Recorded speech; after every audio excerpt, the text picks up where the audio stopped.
I år har världen drabbats av terrorattentat och samtidigt flyr miljontals människor från krig och förtryck. Och drottningen Elizabeths årliga jultal handlade om att inte låta de onda krafterna vinna. At this time of year, few sights evoke more feelings of cheer and goodwill than the twinkling lights of a Christmas tree.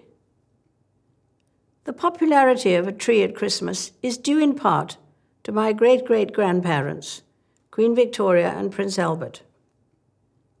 After this touching picture was published, many families wanted a Christmas tree of their own, and the custom soon spread. In 1949, I spent Christmas in Malta as a newly married naval wife. We have returned to that island over the years, including last month for a meeting of Commonwealth leaders. And this year, I met another group of leaders, the Queen's Young Leaders, an inspirational group, each of them a symbol of hope in their own Commonwealth communities. Gathering round the tree gives us a chance to think about the year ahead. I'm looking forward to a busy 2016, though I have been warned I may have happy birthdays sung to me more than once or twice. It also allows us to reflect on the year that has passed, as we think of those who are far away or no longer with us. Many people say the first Christmas after losing a loved one is particularly hard. But it's also a time to remember all that we have to be thankful for. It is true that the world has had to confront moments of darkness this year. But the Gospel of John contains a verse of great hope, often read at Christmas carol services. The light shines in the darkness, and the darkness has not overcome it. One cause for thankfulness this summer was marking 70 years since the end of the Second World War. On VJ Day, we honored the remaining veterans of that terrible conflict in the Far East, as well as remembering the thousands who never returned. The procession from Horse Guards Parade to Westminster Abbey must have been one of the slowest ever, because so many people wanted to say thank you to them.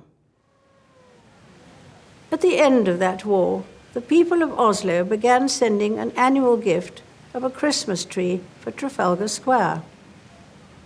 It has 500 light bulbs and is enjoyed not just by Christians, but by people of all faiths and of none. At the very top sits a bright star to represent the Star of Bethlehem. The custom of topping a tree also goes back to Prince Albert's time. For his family's tree, he chose an angel, helping to remind us that the focus of the Christmas story is on one particular family. For Joseph and Mary, the circumstances of Jesus' birth in a stable were far from ideal. But worse was to come as the family was forced to flee the country. It is no surprise that such a human story still captures our imagination and continues to inspire all of us who are Christians the world over. Despite being displaced and persecuted throughout his short life, Christ's unchanging message was not one of revenge or violence, but simply that we should love one another. Although it is not an easy message to follow, we shouldn't be discouraged.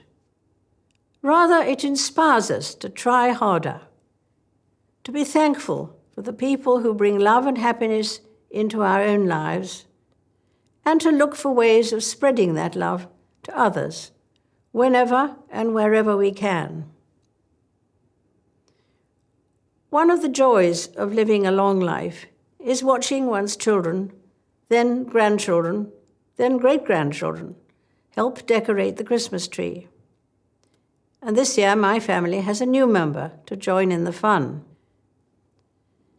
The customary decorations have changed little in the years since that picture of Victorian Albert's tree first appeared, although, of course, electric lights have replaced the candles. There's an old saying that it is better to light a candle than curse the darkness. There are millions of people lighting candles of hope in our world today. Christmas is a good time to be thankful for them and for all that brings light to our lives.